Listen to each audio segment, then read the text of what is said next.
Mari berdoa sebelum kita membaca dan merenungkan sabda firman Tuhan.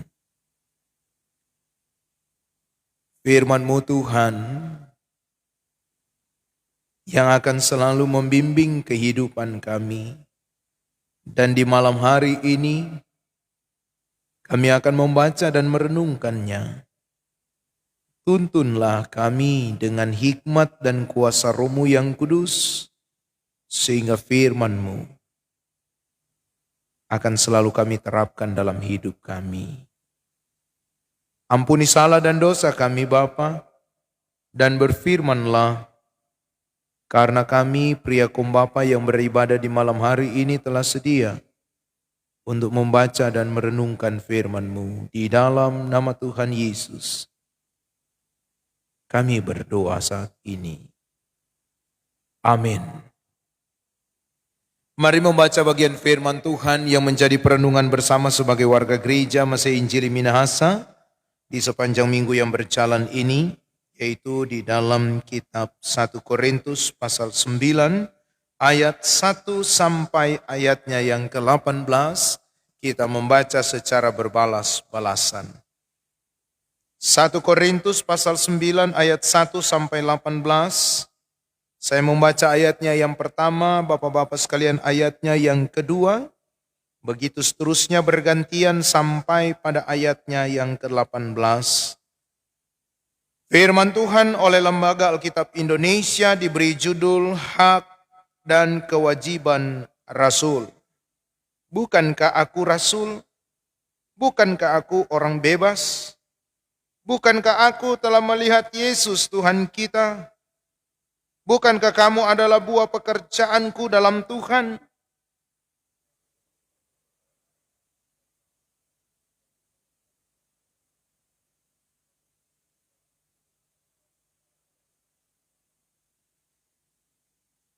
Inilah pembelaanku terhadap mereka yang mengeritik aku.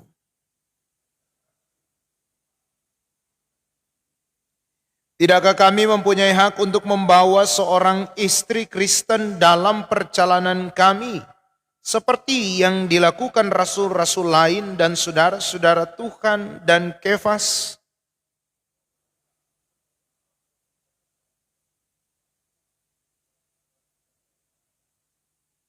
Siapakah yang pernah turut dalam peperangan atas biayanya sendiri? Siapakah yang menanami kebun anggur dan tidak memakan buahnya? Atau siapakah yang menggembalakan kawanan domba dan yang tidak minum susu domba itu?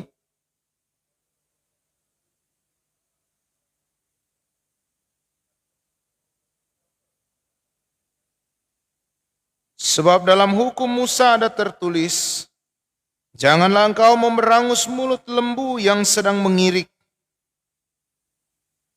Lembukah yang Allah perhatikan?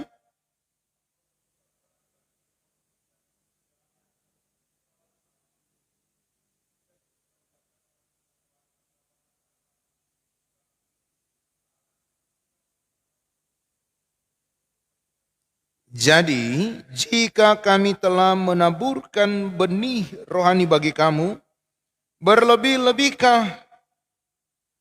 berlebih-lebihankah kalau kami menuai hasil duniawi daripada kamu?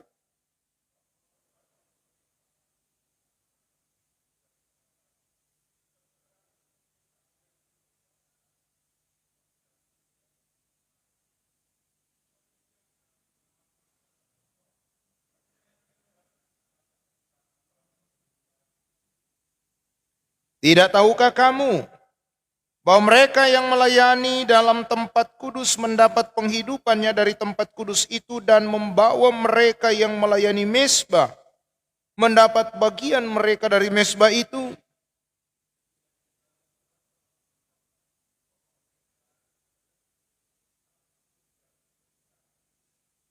Tetapi aku tidak pernah mempergunakan satupun dari hak-hak itu. Aku tidak menulis semuanya ini supaya aku pun diperlakukan juga demikian. Sebab aku lebih suka mati daripada Sungguh kemegahanku tidak dapat ditiadakan siapapun juga.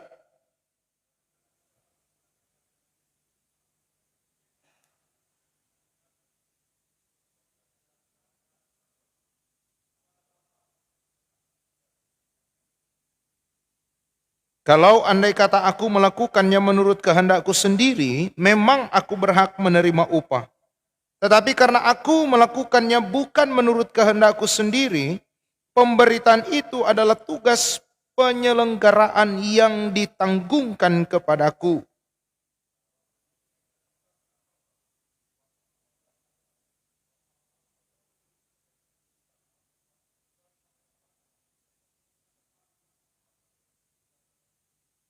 Demikian pembacaan firman Tuhan yang dikatakan berbahagia adalah kita yang membaca, merenungkan, dan mau melakukannya di dalam kehidupan setiap hari. Kita menyanyi bersama firman-Mu pelita bagi kakiku.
Saudara-saudaraku, pria kaum Bapa yang dikasihi dan diberkati oleh Tuhan kita Yesus Kristus. Setiap orang yang bekerja, maka ia berhak untuk mendapatkan upah. Nah, apa itu upah? Nah, upah menurut Kamus Besar Bahasa Indonesia dikatakan sebagai sesuatu yang diberikan dalam bentuk uang, atau bisa dikatakan sebagai gaji bagi mereka yang telah melakukan pekerjaan. Jadi upah adalah sesuatu yang dibayarkan atas apa yang mereka kerjakan. Berarti dengan demikian bisa dikatakan ketika seseorang itu menerima upah, maka berarti ada sesuatu yang dia kerjakan. Nah, dengan demikian maka dalam pembacaan firman Tuhan ini tentang hak dan kewajiban Rasul, kita melihat bagaimana Rasul Paulus mau memberikan penjelasan tentang apa yang menjadi haknya, tetapi kemudian dia tidak menggunakan hak itu, tetapi dia tetap mengerjakan apa yang harus dikerjakannya. Nah ini ya, jadinya tidak dapat upah, tetapi mengerjakan apa yang akan dikerjakannya. Ada alasan mendasar mengapa Paulus tidak mengambil haknya sebagai rasul dalam bacaan firman Tuhan ini. Pertama, karena jemaat Korintus ini dalam persekutuan jemaat terdapat juga pemberita-pemberita Injil atau bisa dikatakan rasul-rasul palsu. Ada. Nah, ketika Paulus hadir, dia mau menghadirkan satu pembedaan. Apa yang membedakan dia dengan rasul palsu ini? Yaitu rasul-rasul palsu ini memberitakan Injil tetapi mengambil keuntungan sebanyak-banyaknya dari setiap pemberitaan yang mereka sampaikan. Nah, oleh karena itu Paulus mau membedakan dirinya dengan mereka. Sehingga dia mengatakan bahwa dia tidak mengambil apapun haknya sebagai pemberita Injil, sebagai rasul. Tapi dia mau membiayai pelayanannya sendiri lewat setiap pekerjaan. Nah, orang tahu bersama bahwa Rasul Paulus, dia juga bekerja untuk membiayai pemberitaan Injil. Lewat pembuatan kemah, tukang kok dia. Lalu sekarang bilang apa? Bas. Ya. Tapi selain dia bekerja, dia juga mendapatkan subsidi. Sama dengan orang kami menerapkan itu subsidi silang. Yang lebih menopang yang kurang. Sama dengan di wilayah. Orang yang jemaat-jemaat besar, orang menopang yang jemaat-jemaat kecil, yang cuma 1 kolom, yang cuma 2 kolom. Ada subsidi silang. Nah, dalam bacaan firman Tuhan ini Paulus tidak menerima di Korintus, tapi dia menerima dari jemaat mula-mula. Orang tetap membiayai kepelayanan dari Paulus. Sehingga Paulus bilang dalam hal ini, walaupun dia tidak mengambil haknya sebagai rasul di Korintus, tapi dia tidak pernah mengalami kekurangan. Jelas dalam ayat 1 sampai dengan ayatnya yang ke-12, dia mau mengatakan tentang haknya sebagai rasul. Ya. Tapi kemudian ketika dia tidak mengambil haknya, bukan berarti kewajiban terabaikan. Ayat 13 sampai 18 memberi penjelasan bahwa ternyata Paulus berkewajiban tetap dia lakukan. Yaitu melayani umat Tuhan, memberitakan Injil. Menjadi alat kesaksian Tuhan. Walaupun dia harus menghadapi berbagai-bagai tantangan. Sehingga di ayat 18 dikatakan, upahku yaitu ketika aku masih bisa memberitakan Injil kepada, dikatakan sini, aku boleh memberitakan Injil tanpa upah dan bahwa aku tidak mempergunakan hakku sebagai pemberita Injil. Ya. Jadi dia bilang itu DP upah yang luar biasa karena dia mau tampil beda. Jadi jelas bahwa dalam bacaan firman Tuhan ini Paulus bukan berarti tidak mau mengambil haknya. Tetapi dia mengabaikan haknya karena dia tahu bahwa dia masih bisa mengkhianat kita. Amin. Ya. Jadi jangan mau melakukan sesuatu untuk Tuhan hanya karena ada butuhnya atau berharap ada imbalannya. Jangan. Segala sesuatu Tuhan yang mengatur. Tuhan memberikan dalam kehidupan orang. Satu hal penting yang orang belajar dari Rasul Paulus bahwa dia tidak pernah meragukan kasih dan penyertaan Tuhan. Dia sangat yakin bahwa Tuhan pasti akan memelihara. Tuhan pasti akan menyertai kehidupannya. Dan dia tidak akan mengalami kekurangan. Begitu lihat orang. Ya. Kerja buat Tuhan memangnya tidak gampang.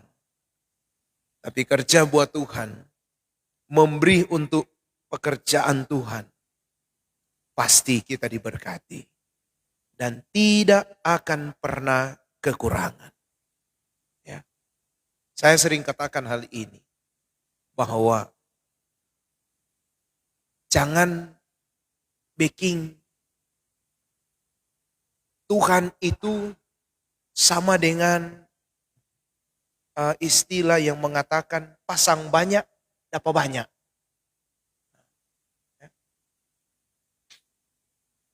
Orang pe Tuhan bukan togel. Sini ada yang pasang togel, bapak-bapak. Ada.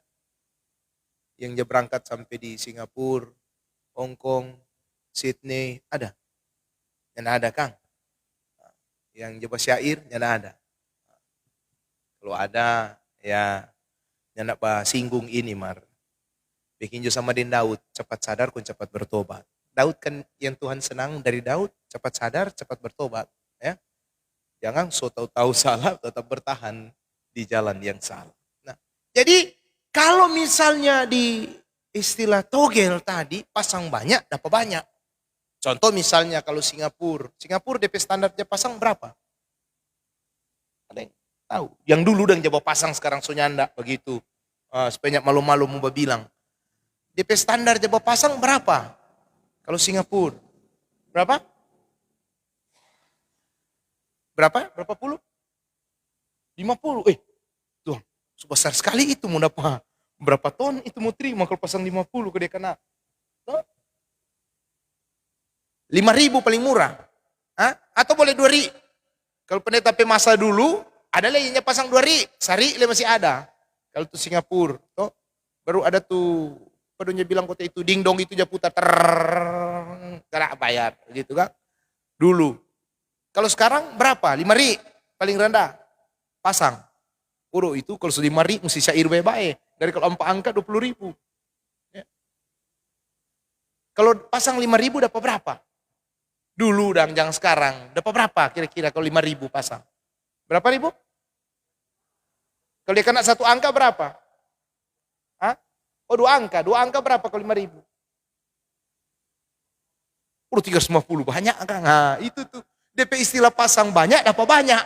Kalau cuma 5.000 350. Kalau dia pasang 50.000, oh kali juga ke sana tuh. 350 itu. Kan? Nah, berarti yang jawab itu dulu pernah pasang, mas sekarang sonyanda. Kan?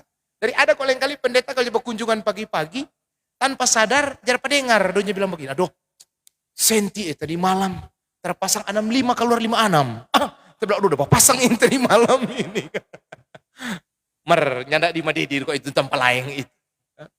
Nah jadi, dari firman Tuhan ini orang belajar, bahwa apa yang menjadi kewajiban orang backing, nanti selebihnya nanti Tuhan yang kasih orang pihak. Jangan menuntut hak, tetapi kewajibannya nak backing ataupun sebaliknya. Orang menuntut banyak sementara orangnya nak berbuat apa-apa. Atau orang backing tetapi orang berharap harus ada timbal balik. Belum ke sana kamari. Atau bahkan paling ekstrim. Ada orang datang ke Tuhan hanya sebatas perlu saja. Aduh, kita banyak pergumulan. Masuk gereja dulu kita. Serta pergumulan dijawab. Orangnya tidak datang lepas Tuhan. Ya. Firman Tuhan ini mengajak orang. Bagaimana melakukan pelayanan orang. Sebagai bapak-bapak. Ya. Dalam kehidupan keluarga, kehidupan berjemaatan, bermasyarakat. Agar lakukan jo yang terbaik for Tuhan. Selebihnya nanti Tuhan tahu. Bagian firman Tuhan yang lain katakan bahwa kerjakanlah apa yang menjadi bagianmu dan biarkan Tuhan bekerja apa yang menjadi bagian Tuhan. Kalau orang bekerja, jangan hitung-hitungan untuk Tuhan. Karena ketika Tuhan kasih berkat, Tuhan tidak pernah berkurekenin orang. Yang terkadang orang pikir kurang, tak buang-buang Tuhan kasih. Saya sering memberi contoh begini, karena orang dekat laut. Selama ini, saya tidak pernah melihat nelayan pergi melaut, pulangnya tidak bawa apa-apa. Ya. Dengan pendeta cuma pergi mengail begitu, tetap pulang bawa satu plastik ikan. Dapa, udah mengail. Bayangkan Tuhan pekaya. Oh, luar biasa. Semua Tuhan kasih. Yang penting orang berusaha melakukan yang terbaik untuk Tuhan. Nyanda usah ingat-ingat yang lain. Orang datang ke gereja, nyanda usah pakai motivasi lain. Orang datang di gereja ini, nyanda usah lihat, oh siapa tuh pimpin, oh tuh pendeta si A, si B, atau si di penatua, atau si diaken, orang datang di kolom. Nyanda usah lihat siapa yang mau pimpin. Tetapi orang datang di tempat beribadah, yaitu sebagai tugas tanggung jawab untuk memenuhi panggilan pelayanan. Dan untuk berjumpa dengan Tuhan, bukan berjumpa dengan manusia. Sehingga motivasi kita jelas. Yaitu orang beribadah untuk Tuhan, bukan untuk manusia. Karena ada orang datang ibadah cuma supaya orang lihat ada ibadah. Bukan untuk baku dapat dengan Tuhan. Supaya orang tahu bahwa dia rajin bergereja. Tapi nyandak baku dapat dengan Tuhan. Atau bahkan pun ada yang lebih ekstrim. Ada orang yang datang bergereja. Dia cuma mau cari lihat DP musuh. Kekurangan. Ya. Karena dia baku musuh dengan orang. Dia datang di gereja, dia mencari lihat apa yang kurang. Dan dia akan menceritakan itu di luar sana. Saya katakan bahwa tujuan pelayanan kita untuk menyenangkan hati Tuhan. Bukan hati manusia. Ketika Tuhan senang, maka Tuhan memberkati kehidupan orang. Amin.